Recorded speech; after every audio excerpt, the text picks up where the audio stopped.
এরকম ক্যানের সুইট পিসের একটা চাট বানাবো। সো ভাবলাম আপনাদের সাথেও শেয়ার করি। সো আপনাদের কাছে সুইট পিস না থাকলে যে কোনো ধরনের পিস দিয়ে আপনারা এটা বানাতে পারেন। সবগুলো পিস আমি ক্যান থেকে ঢেলে নিয়েছি। এই যে দেখেন সলিউশনগুলো কিন্তু বাটির নিচে পড়ে গেছে। এখন এই পিসগুলোকে আমি নর্মাল পানি দিয়ে ধুয়ে নিব। নর্মাল পানি দিয়ে ধোয়ার পরে পিসগুলোকে এভাবে কিছু সময় পানি ঝরতে দিব। তারপর এটাকে পানি ঝরে গেলে মাইক্রোওয়েভে হালকা করে গরম করে নিব। পানি ঝরে যাওয়া গরম গরম পিসটা দিয়ে দিচ্ছি। পিসটা কিন্তু অবশ্যই হালকা গরম করতে হবে। এখন দিচ্ছি পেঁয়াজ কুচি। এখানে পেঁয়াজ কুচিটা কম করে দিতে হবে।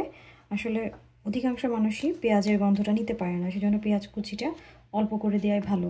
তারপর ধনিয়া পাতা কুচি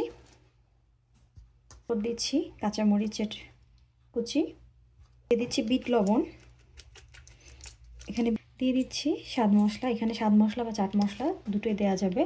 আপনার বাসায় যদি লেবু থাকে তাহলে অবশ্যই লেবুর রস দিয়ে দিবেন। দিয়ে দিচ্ছি চানাচুর। এখানে চানাচুরের পরিবর্তে আপনারা যে কোনো রকমের ঝুরি, নিমকি যা খুশি দিতে পারেন, তবে অবশ্যই ক্রিস্প কিছু একটা অ্যাড করবেন, তাহলে খেতে অনেক ভালো লাগে। কোনো ধরনের চাটের প্রাণ সেটা হচ্ছে খাঁটি সরিষার তেল। সরিষার তেল ছাড়া কিন্তু চাট জমেই না, তাই না? এটাকে খুব ভালোভাবে মিক্স করে নিব। আপনারা লবণটা অবশ্যই খাওয়া শুরু করার আগে টেস্ট করে দেখবেন। লবণটা ঠিক না হলে খেতে কিন্তু ভালো লাগে না।